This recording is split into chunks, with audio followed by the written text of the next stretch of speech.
दोस्तों एक कहानी है लूफी की, जो कि समुद्र में एक बड़े खजाने को ढूंढने निकलता है और इस सफर में उसे मिलते हैं कई सारे विलन्स और कई सारे अच्छे दोस्त।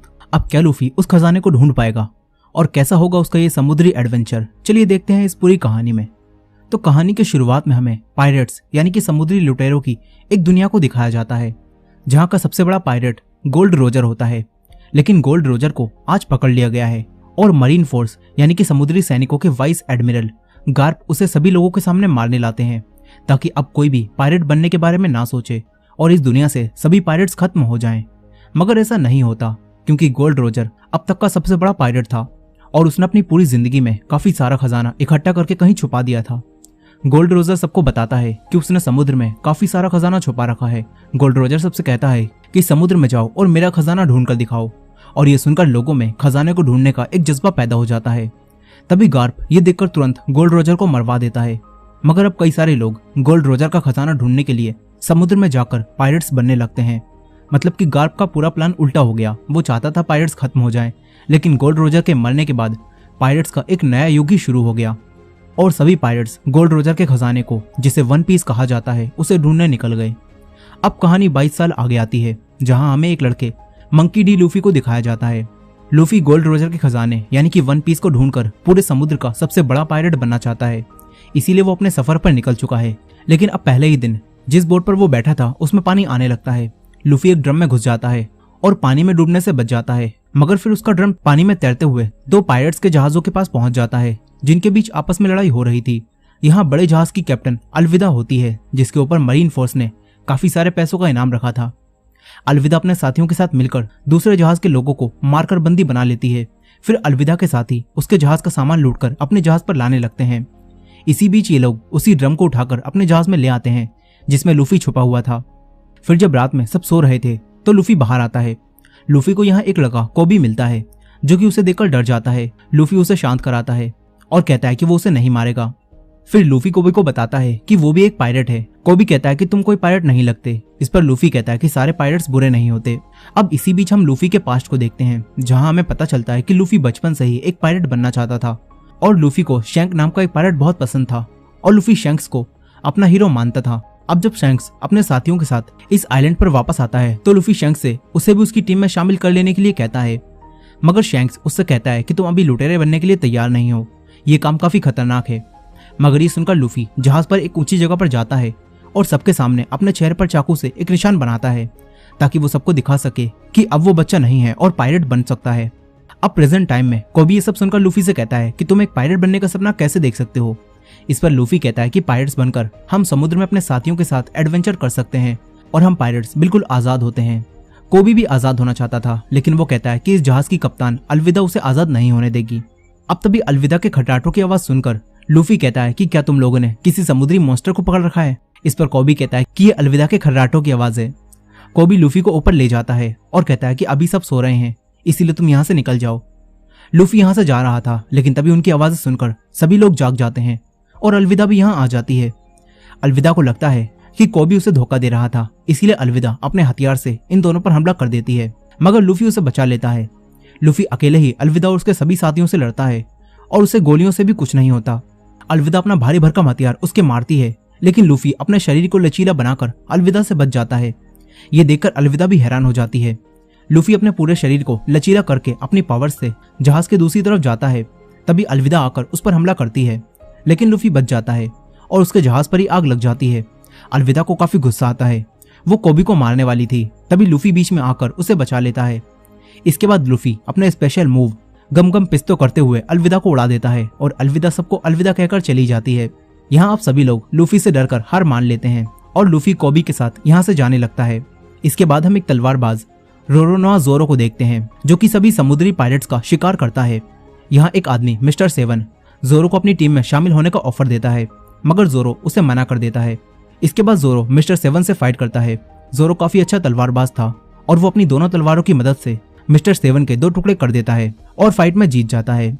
वहीं लूफी और कोबी उस जहाज से निकल चुके थे। कोबी लूफी से पूछता है कि तुम्हें लचीले होने की पावर्स कैसे मिली। इस पर लूफी बताता है कि जब वो छोटा था और शैंक्स ने उसे अपनी टीम में शामिल करने से मना कर दिया था, तो गुस्से में उसने शैंक्स के खजाने में से एक डेविल फ्रूट खा लिया, जिसके बाद उसे ये लचीले होने की पावर्स मिल गईं। अब प्रेजेंट डे में कोबी पूछता है कि हमें कहाँ जाना है। इस पर लूफी कहता है कि हम ग्रैंड लाइन पर जा रहे हैं जहाँ वन पीस छुपा हुआ है। कोबी पूछता है कि क्या तुम्हें ग्रैंड लाइन का रास्ता पता है, लेकिन लूफी को ग्रैंड लाइन का रास्ता नहीं पता होता। अब यही कोबी बताता है कि उसका भी एक सपना है, वो मरीन बनना चाहता है और कमजोर लोगों की मदद करना चाहता है। ये सुनकर लूफी कहता है तो फिर ठीक है, हम पास के मरीन बेस पर चलते हैं, वहां से मुझे ग्रैंड लाइन का मैप मिलेगा और तुम वहां मरीन बनने के लिए रुक जाना। जिसके बाद ये दोनों मरीन बेस पर जाने लगते हैं। इसी दौरान हम एक लड़की नामी को देखते हैं जो कि एक छोटी सी बोट पर मर रही थी। तभी उसे एक बड़ी बोट दिखती है जिसमें 2 आदमी थे। नामी उनसे मदद मांगती है, लेकिन नामी देखती है कि ये दोनों तो लुटेरे हैं, इसीलिए नामी अपने पास रखे एक बॉक्स को बचाने लगती है। ऐसा लगता है कि उसमें कोई खास खजाना है और ये देखकर वो दोनों लुटेरे अपनी बोट से उतरकर नामी की बोट में आकर उस बॉक्स को खोलने लगते हैं। लेकिन जब वो दोनों वो बॉक्स खोलते हैं तो उसमें कुछ भी नहीं होता और यही नामी इनकी बोट चुरा कर ले जाती है। इसके बाद नामी भी पास ही के मरीन बेस पर आ जाती है। यहीं कोबी और लूफी एक बार में खाना खा रहे थे और यहीं जोरो भी आ चुका था। यहाँ एक छोटी लड़की जोरो के लिए राइस बोल बनाकर लाती है, लेकिन यहाँ के मरीन कैप्टन मॉर्गन का बेटा हेल्मेपो आकर उन्हें गिरा देता है और फिर उस लड़की से बदतमीजी से बात करता है। ये देखकर जोरो उसे माफी मांगने के लिए कहता है, लेकिन वो अपनी तलवार निकाल लेता है। तभी जोरो उससे फाइट करता है। फिर और मरीन ऑफिसर्स आकर जोरो पर हमला कर देते हैं, लेकिन जोरो उन सबको बिना तलवार निकाले ही हरा देता है। तभी मौके का फायदा उठाकर नामी भी एक मरीन ऑफिसर को बेहोश करके एक कोने में ले जाती है। यहाँ कोबी एक टेबल के नीचे छुपा हुआ था और लूफी मजे से फाइट देख रहा था। यहीं जोरो मरीन सैनिकों को मारकर कैप्टन के बेटे को मारने वाला था। तभी वो कहता है कि मुझे छोड़ दो, तुम जो मांगोगे मेरे डैड तुम्हें दे देंगे। ये सुनकर जोरो अब मरीन कैप्टन मॉर्गन के पास अपना इनाम लेने आता है, क्योंकि वो पायरेट्स को मारता था। लेकिन मॉर्गन उसे इनाम देने के लिए कहते हैं कि तुम्हें मेरे पास 7 दिनों तक कैद रहना होगा। ये सुनकर जोरो कहता है कि मुझे कैद करने की कोशिश की तो सबसे पहले तुम्हारा पिल्ला मरेगा। तभी ये सुनकर मॉर्गन का बेटा भड़क जाता है, मगर उसके डैड उसे ही दूर फेंक देते हैं। इसके बाद मॉर्गन जोरो से कहता है कि तुम्हारी इस हरकत के बाद कोई भी मरीन बेस तुम्हें इनाम नहीं देगा, इसलिए तुम हमारे साथ काम करने लगो या फिर 7 दिनों तक यहाँ कैद रहो। ये सुनकर जोरो मॉर्गन के साथ काम करने से मना कर देता है और 7 दिनों के लिए कैद हो जाता है। फिर अगले ही दिन लूफी ग्रैंड लाइन के मैप को छुड़ाने के लिए यहाँ आ जाता है। लूफी जोरो को देखकर उसे आजाद करा देता है। इसके बाद लूफी उसी रास्ते से वापस चला जाता है। यही नामी भी उसी मरीन ऑफिसर की यूनिफॉर्म चुराकर अंदर घुस गई होती है। नामी भी ग्रैंड लाइन का मैप चुराने आई थी, लेकिन वही ऑफिसर यहाँ आकर नामी को पहचान लेता है। फिर ये दोनों मरीन ऑफिसर नामी पर हमला कर देते हैं, मगर नामी उन दोनों को मारकर उनका काम तमाम कर देती है। तभी ऊपर से लूफी टपकता है और लूफी ने सारी बातें सुन ली होती हैं, जिससे ये दोनों जान चुके थे कि वो दोनों ही यहाँ ग्रैंड लाइन का मैप चुराने आए हैं। लूफी मॉर्गन के ऑफिस में जाने लगता है, क्योंकि ग्रैंड लाइन का मैप वहीं रखा हुआ है। तभी नामी भी उसके पीछे जाती है। अचानक इनके सामने मॉर्गन आ जाता है, लेकिन वो नामी को एक मरीन समझता है और नामी कहती है कि मैं इस मुजरिम को पकड़कर ले जा रही हूँ, इसे अभी भी अरेस्ट किया गया है। अब ये सुनकर मॉर्गन यहाँ से चला जाता है, लेकिन चालाक नामी ने मॉर्गन की जेब काट ली होती है और उसके ऑफिस की चाबियां चुरा ली थी। और अब ये दोनों मॉर्गन के ऑफिस में घुस जाते हैं। ये दोनों ग्रैंड लाइन के मैप को ढूंढने लगते हैं। तभी मॉर्गन को वहीं वो दोनों ऑफिसर मिलते हैं जो कि अभी पिटे पड़े थे। वो दोनों मॉर्गन को बताते हैं कि वो लाल बालों वाली लड़की घुसपैठिया है। ये सुनकर मॉर्गन यहाँ इमरजेंसी अलार्म बजवा देता है। दूसरी तरफ लूफी और नामी को वही तिजोरी मिल चुकी थी जिसमें ग्रैंड लाइन का मैप रखा है, लेकिन नामी से वो तिजोरी नहीं खुलती। तभी बाहर मॉर्गन आकर उस दरवाजे को तोड़ने लगता है। ये देखकर लूफी अपनी ताकत से पूरी तिजोरी को उठाता है और नामी के साथ वहां से नीचे कूद जाता है। ये दोनों जिंदा बच जाते हैं, लेकिन फिर मरीन सैनिक यहाँ आकर इन्हें चारों तरफ से घेर लेते हैं, मगर लूफी और नामी उनसे लड़कर उन्हें मारने लगते हैं। तभी जोरो भी अपनी तलवारें लेकर यहाँ आ जाता है और देखता है कि ये दोनों बच्चे तो पिट रहे हैं, इसीलिए जोरो भी इनकी मदद करता है। फिर ये तीनों सारे मरीन सैनिकों को मार देते हैं। तभी मॉर्गन यहाँ आ जाता है। मॉर्गन के हाथ में हथियार लगा था जिससे वो इन पर हमला कर देता है। तभी जोरो और लूफी उससे फाइट करते हैं, लेकिन मॉर्गन काफी पावरफुल था, इसीलिए अब जोरो को अपनी तीसरी तलवार भी निकालनी पड़ती है। जोरो उसे निकालकर अपने मुंह से पकड़ता है और मॉर्गन को मारने लगता है। इसके बाद लूफी अपने गम गम पिस्तौल मूव से उसे मारकर दूर फेंक देता है। ये तीनों मरीन से बच जाते हैं। फिर जोरो इनकी और मदद करता है और ग्रैंड लाइन की तिजोरी को लूफी की शिप तक ले आता है। तभी मॉर्गन का बेटा हेल्मेपो यहाँ गन लेकर आता है, लेकिन तभी कोबी उसके एक मुक्का मारकर उसे बेहोश कर देता है। फिर लूफी कोबी को अपने साथ चलने के लिए कहता है, क्योंकि मरीन सैनिक अब इनके पीछे पड़े हैं। मगर कोबी लूफी से कहता है कि मैं अपना सपना पूरा करने के लिए यहीं रुकूंगा और एक अच्छा मरीन सैनिक बनूंगा। अब ये सुनकर लूफी जोरो और नामी के साथ इस बोट को लेकर निकल जाता है। दूसरी तरफ हम फिर से गार्प को देखते हैं, जिन्होंने 22 साल पहले गोल्ड रोजर को पकड़ा था। गार्प को पता चलता है कि मरीन बेस से कोई उनका ग्रैंड लाइन का मैप चुरा कर ले गया है और ये जानकर गार्प इसी बेस पर आने लगते हैं। इसके बाद हम एक जोकर को देखते हैं और उसे भी ग्रैंड लाइन का मैप चाहिए था, इसीलिए वो अपने लोगों को लूफी के पीछे मैप चुराने के लिए भेजता है। दूसरी तरफ लूफी, जोरो और नामी उसी बोट से आगे बढ़ रहे थे। यहाँ नामी उस तिजोरी को अब खोल लेती है और इसमें इन्हें ग्रैंड लाइन का मैप मिलता है। फिर नामी जोरो और लूफी को बताती है कि पूरी दुनिया का समुद्र 4 हिस्सों east blue, north blue, west blue और साउथ ब्लू में बटा हुआ है और जमीन की लाइन को रेड लाइन कहा जाता है और इसके अलावा जो लाइन इसके बीच में है उसे ग्रैंड लाइन कहा जाता है। अब ये तीनों वहां जाकर वन पीस ढूंढने के बारे में बात कर रहे थे। तभी उसी जोकर के लुटेरे यहाँ आकर इनकी बोट पर हमला कर देते हैं। वो लोग बेहोशी की गैस को इनकी तरफ फेंकते हैं जिससे ये तीनों बेहोश होने लगते हैं। तभी लूफी उन लुटेरों को देखकर ग्रैंड लाइन के मैप को अपने मुंह के अंदर छुपा लेता है। फिर वो सभी बेहोश हो जाते हैं। इसके बाद जब ये तीनों जागते हैं तो ये तीनों कैद हो चुके थे। लुटेरों ने इनकी सारी चीजें ले ली होती हैं, लेकिन लूफी कहता है कि ग्रैंड लाइन का मैप मेरे पास बिल्कुल सेफ है। अब तभी ये बॉक्स खुलता है और ये तीनों एक स्टेज पर होते हैं और जोकर यहाँ शो दिखा रहे थे। यहाँ लोगों को गुलाम बनाकर उनसे जबरदस्ती तालियां बजवाई जा रही थी। अब तभी यहाँ इनका कैप्टन यानी कि वही जोकर आता है और बताता है कि मेरा नाम बगी है। लूफी इसे पहचान लेता है क्योंकि बगी भी एक पायरेट होता है और इसके ऊपर भी काफी सारे पैसों का इनाम था। लूफी बगी से कहता है कि वो भी पायरेट्स का किंग बनने वाला है, लेकिन बगी ये सुनकर हंसने लगता है और कहता है कि वन पीस को ढूंढकर मैं पायरेट्स का किंग बनूंगा। अब बगी इनसे ग्रैंड लाइन का मैप मांगता है। तभी चालाक नामी अपनी चालाकी दिखाती है और कहती है कि हमारे पास ग्रैंड लाइन के मैप से बढ़िया भी एक चीज है। ये कहकर नामी लूफी की टोपी को उछाल देती है और यहाँ से भाग जाती है। लूफी अपनी टोपी को पकड़ने के लिए अपना हाथ लंबा करता है और सभी लोग उसे देखते ही रह जाते हैं। वहीं नामी जब सर्कस से बाहर पहुंचती है तो देखती है कि बगी ने इन लोगों के पूरे शहर को तबाह कर दिया है। अब तभी बगी के लोग आकर नामी को पकड़कर वापस बगी के पास ले जाते हैं। इसके बाद बगी के साथी जोरो और नामी को पकड़कर यहाँ से ले जाते हैं।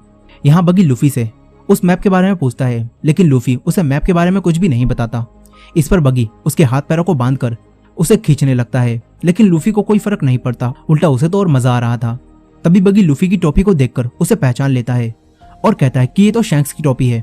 बगी कहता है कि तुम्हारी उम्र में मैं और शैंक्स भी एक ही टीम में थे, लेकिन फिर शैंक्स ने भी मुझे धोखा दे दिया। अब यहाँ बगी लूफी से मैप लेने के लिए यहाँ एक बच्चे को मारने वाला था। तभी लूफी अपने आप को छुड़ाता है और गमगम पिस्तौल करते हुए बगी की गर्दन उड़ा देता है, मगर सर अलग होने के बाद भी वो जिंदा रहता है।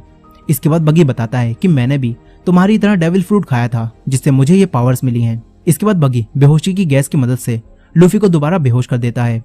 दूसरी तरफ जोरो और नामी अब कैद हो चुके थे, लेकिन नामी के पास ताले को खोलने के लिए एक चाबी थी। नामी उससे वो लॉक खोलने की कोशिश करती है।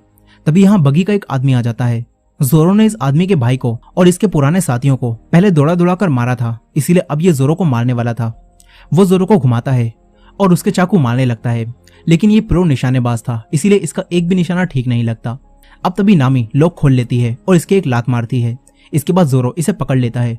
फिर नामी उसे छुड़ाती है और जोरो इस लुटेरे को आसानी से बेहोश कर देता है। वहीं दूसरी तरफ गार्प, जो कि इस बेस के वाइस एडमिरल हैं, वो यहाँ पहुंच जाते हैं। यहाँ मॉर्गन उनसे झूठ बोल रहा था और बता रहा था कि उसके बेटे की गलती की वजह से वो पायरेट ग्रैंड लाइन का मैप चुराकर यहाँ से ले गए।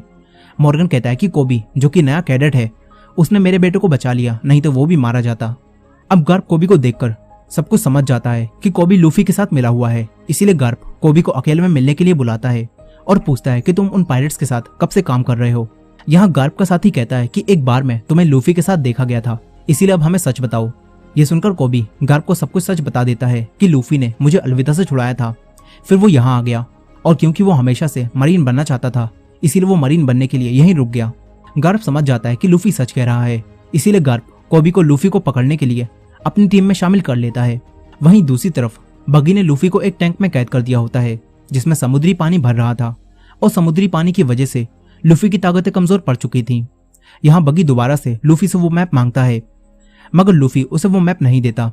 तभी बगी टैंक में पानी की स्पीड बढ़ा देता है। इसी दौरान हम छोटे लूफी को देखते हैं जो कि शैंक्स के उसे छोड़कर जाने से दुखी था। तभी यहाँ एक और पायरेट अपने साथियों के साथ आता है और लूफी को परेशान करने लगता है, मगर तभी शैंक्स अपने साथियों के साथ यहाँ आ जाता है और उस पायरेट की टीम की लंका लगा देता है। तभी वो पायरेट लूफी को लेकर समुद्र में चला जाता है, मगर तभी इनकी बोट पर एक बड़ा सा जीव हमला कर देता है जिससे वो पायरेट पानी में डूबकर मर जाता है। यहाँ लूफी भी पानी में डूबने लगता है। तभी शैंक्स आकर उसे बचा लेता है। फिर वो मॉन्स्टर पानी से बाहर आता है और इन पर हमला करता है। शैंक्स बीच में आकर लूफी को बचा लेता है। इसके बाद शैंक्स उसकी आंखों में आंखें डालकर देखता है और उसे डराकर भगा देता है, मगर उस मॉन्स्टर ने शैंक्स का एक हाथ खा लिया होता है और ये देखकर छोटे लूफी को काफी दुख होता है, मगर इससे लूफी समझ जाता है कि वो भी पायरेट बनने के लायक नहीं है। इसके बाद शैंक्स लूफी को छोड़कर चला जाता है। लेकिन जाते समय शैंक्स लूफी को अपनी टोपी देता है और लूफी के पास शैंक्स की ये आखिरी निशानी थी। लेकिन अब प्रेजेंट टाइम में बगी उसी टोपी को खराब करने लगता है। लूफी को यह देखकर काफी गुस्सा आता है। तभी यहाँ जोरो और नामी आ जाते हैं और टैंक को झटका देते हैं। बगी अपने साथियों को देखता है, लेकिन जोरो और नामी मिलकर पहले ही उसके सारे साथियों को सफाया कर चुके थे। इसके बाद टैंक भी टूटता है और लूफी बाहर आता है। तभी लूफी के अंदर से वो मैप बाहर आ जाता है, लेकिन लूफी के लिए मैप से पहले उसकी टोपी जरूरी थी। लूफी टोपी को उठाता है। इसी बीच बगी वो मैप उठा लेता है।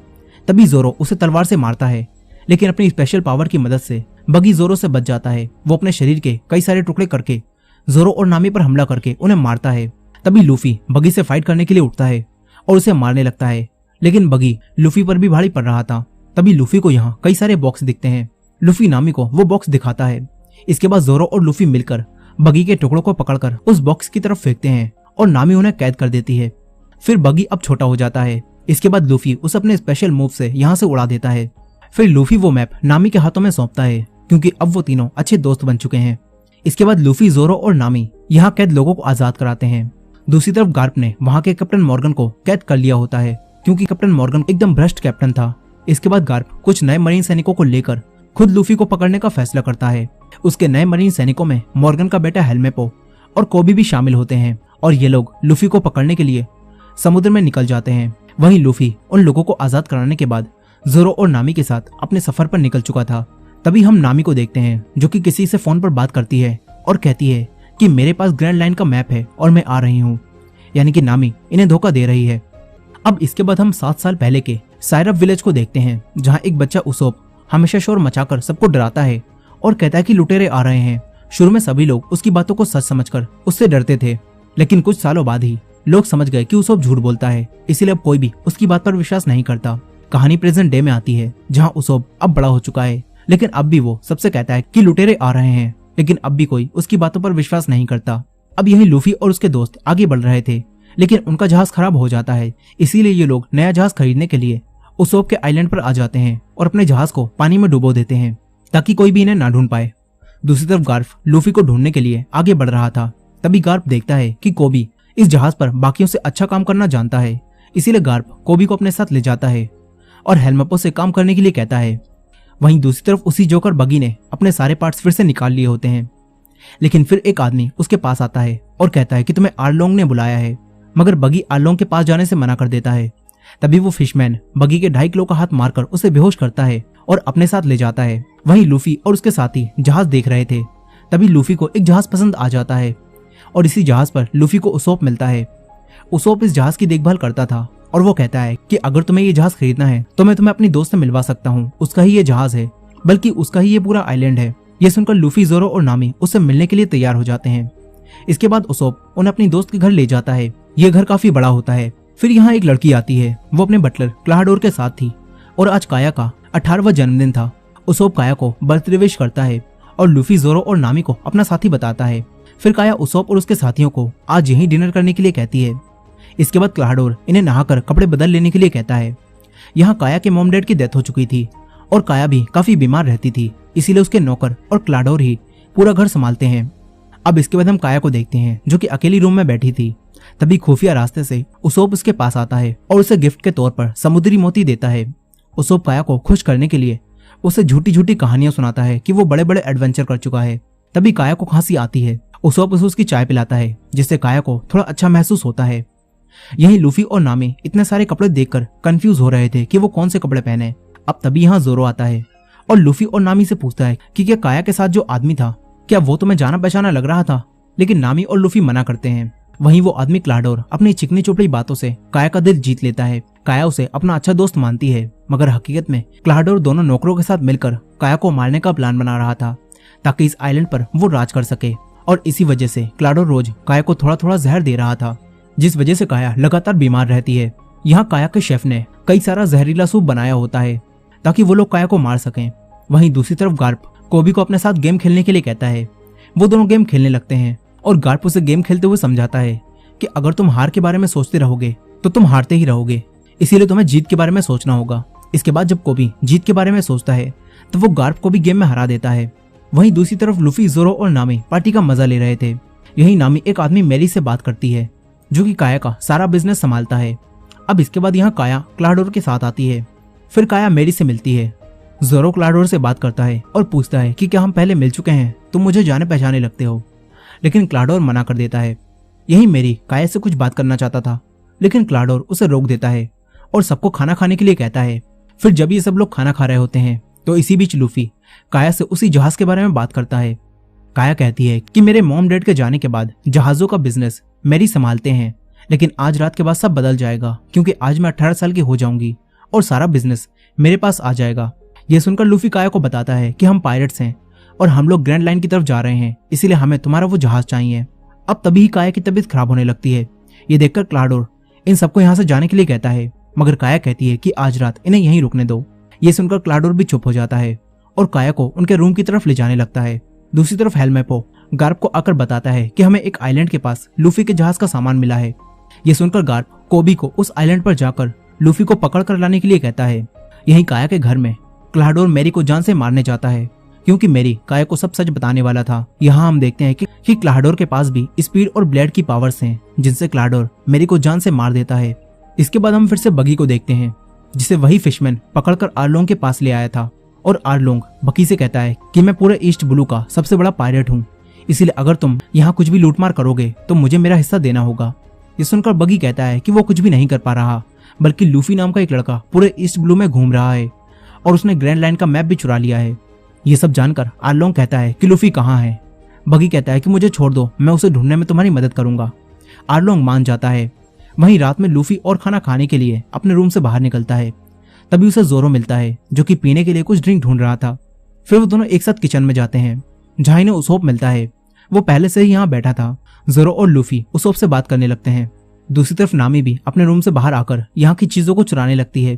तभी वो काया के रूम में पहुंच जाती है और काया उसके हाथ में सामान देखकर सब समझ जाती है। लेकिन काया नामी से कुछ भी नहीं कहती और उससे दोस्तों की तरह बातें करने लगती है। वहीं उसोप बातों ही बातों में लूफी को बताता है कि मेरे डैड भी एक बड़े पायरेट हैं, लेकिन जब मैं छोटा था तो वो हमें छोड़कर चले गए। वो कहता है कि मेरे डैड का नाम यासोप है। लूफी उनका नाम सुनकर उन्हें पहचान लेता है और बताता है कि मैं उनसे मिल चुका हूँ, वो शैंक्स की टीम में है। उसोप उनके बारे में सुनकर काफी खुश हो जाता है। तभी जोरो उसोप से पूछता है कि यहाँ ड्रिंक है क्या। उसोप बताता है कि नीचे बेसमेंट में काफी सारी ड्रिंक पड़ी है। फिर ये दोनों ड्रिंक पीने के लिए बेसमेंट में चले जाते हैं। तभी इन्हें मैरी मिलता है, जो कि मर चुका था। उसोप ये देखकर घबरा जाता है। तभी क्लाडोर इनके सामने आता है और उसके 5 ब्लेड देखकर जोरो को याद आ जाता है कि क्लाडोर असल में ब्लैक कैट पायरेट्स का कैप्टन है, जिसका नाम कुरो है और इसके ऊपर भी काफी सारे पैसों का इनाम है। जोरो क्लाडोर पर हमला करता है, लेकिन क्लाडोर बच जाता है। फिर क्लाडोर की एक साथी यहाँ आकर जोरो को मारकर बेहोश कर देती है। तभी उसोप एक पतली गली पकड़कर यहाँ से निकल लेता है। क्लाडोर अपने दोनों साथियों से इन बॉडीज को ठिकाने लगाने के लिए कहता है और यहाँ से चला जाता है। वहीं ऊपर लूफी ने वही सारा जहरीला सूप पी लिया होता है, जिससे वो वहीं बेहोश हो जाता है। इसी बीच नामी भी काया से बातें करने के बाद उसकी अच्छी दोस्त बन गई होती है और फिर नामी ने जो कुछ भी चुराया था वो सारा सामान नामी वापस रख देती है। वहीं वो दोनों नौकर मैरी और जोरो को एक कुएं में फेंक देते हैं। इसके बाद वो वापस जाने लगते हैं। दूसरी तरफ उसोप गांव में जाकर सबसे कहता है कि असली लुटेरे आ चुके हैं, लेकिन इस बार सच बोलते हुए भी कोई भी उसोप की बातों पर विश्वास नहीं करता। तभी कोबी अपने साथियों के साथ यहाँ आ जाता है। उसोप कोबी को सब कुछ बताता है और कहता है कि वो बटलर असल में ब्लैक कैट पायरेट का कैप्टन है, जो कि छुपकर यहाँ रह रहा है। मगर हेलमेपो कहता है कि ये सब झूठ है, क्योंकि ब्लैक कैट पायरेट्स के कैप्टन को मेरे डैड ने मार दिया था, इसलिए हमें यहाँ सिर्फ लूफी को ढूंढना चाहिए। लूफी का नाम सुनकर उसोप इन्हें बताता है कि लूफी भी वही है। उसोप इन्हें लूफी के पास ले जाने लगता है। वहीं नामी किचन में आती है तो देखती है कि लूफी बेहोश पड़ा है। अब तभी यहाँ कोई आने लगता है। नामी वहीं छुप जाती है। फिर क्लाडोर अपने साथियों के साथ यहाँ आता है और देखता है कि लूफी ने सारा जहरीला सूप पी लिया है। नामी इन तीनों की बातें सुनकर सब समझ जाती है। तभी उसोप कोबी और बाकी मरीन सैनिकों के साथ यहाँ आ जाता है। क्लाडोर दरवाजा खोलता है। उसोप कहता है कि यही वो लुटेरा है, लेकिन क्लाडोर कोबी से कहता है कि उसोप मानसिक रूप से बीमार है और बचपन से ही वो ऐसी कहानियां बनाता रहता है। ये सुनकर कोबी के अलावा कोई भी उसोप की बातों पर विश्वास नहीं करता। फिर हेलमेपो क्लाडोर से लूफी के बारे में पूछता है। क्लाडोर बेहोश लूफी को इन्हें सौंप देता है। वही नामी बाहर आकर उसकी साथी के एक पैन मारकर उसे बेहोश कर देती है और यहाँ से भाग जाती है। दूसरी तरफ उसोप भी भागकर काया के पास पहुंच जाता है। इधर क्लाडोर कोबी को यहाँ से जाने के लिए कहता है और उसके मुंह पर दरवाजा बंद कर देता है। वहीं नामी भी काया और उसोप के पास पहुंच चुकी थी। फिर उसोप और नामी क्लाडोर की सच्चाई काया को बताते हैं। वहीं जोरो कुएं में अब भी जिंदा होता है। जोरो वहां से बाहर निकलने की कोशिश करता है, लेकिन वो कुएं से बाहर नहीं निकल पा रहा था। मगर जोरो हार नहीं मानता। इसी बीच हम जोरो के पास्ट को देखते हैं, जब वो तलवारबाजी करना सीख रहा था। यहाँ एक लड़की कुइना जोरो की काफी अच्छी दोस्त थी। जोरो हमेशा उससे हार जाता था, मगर फिर उन दोनों ने साथ मिलकर कड़ी ट्रेनिंग करी और एक दूसरे से वादा किया कि हम में से एक इस दुनिया का सबसे बड़ा तलवारबाज बनेगा। लेकिन फिर कुछ समय बाद ही कुइना की एक एक्सीडेंट की वजह से डेथ हो गई और ये सब जानकर जोरो को काफी दुख हुआ। इसके बाद जोरो कुइना से किए हुए वादे को निभाने के लिए दुनिया का सबसे अच्छा तलवारबाज बनने निकल पड़ा। अब प्रेजेंट डे में यहाँ 12 बज जाते हैं और काया ऑफिशियली अब बड़ी हो चुकी है। इसीलिए अब क्लाडोर काया की प्रॉपर्टी पर कब्जा करने के लिए उसे मारने जाता है। वो इस घर से बाहर निकलने के सभी रास्तों को बंद करवा देता है। इसके बाद उसके दोनों साथी और वो खुद अपने हथियारों के साथ काया को मारने जाने लगता है। लेकिन काया उसोप और नामी के साथ यहाँ के खुफिया रास्तों से दूसरी तरफ जाने लगती है। ये लोग दीवारों के अंदर से जा रहे थे, तभी काया खांसती है और उसकी आवाजें सुनकर क्लाडोर अपने ब्लेड से उस पर हमला करता है। वो तीनों यहाँ से भागते हैं। दूसरी तरफ जोरो कुएं से निकलने की कोशिश कर रहा था, लेकिन जोरो दोबारा से नीचे गिर जाता है। मगर जोरो हार नहीं मानता। वो दोबारा उठकर ऊपर चलने लगता है और आखिरकार जोरो कुएं से बाहर आ जाता है। वहीं कोबी लूफी को पकड़ कर ले जा रहा था, लेकिन कोबी को उसोप की बातों पर थोड़ा थोड़ा विश्वास होने लगा था। अब तभी लूफी को यहाँ होश आता है। तभी हेलमेपो उसके पास जाता है, लेकिन फिर लूफी सारा का सारा सोप उसके ऊपर ही निकाल देता है।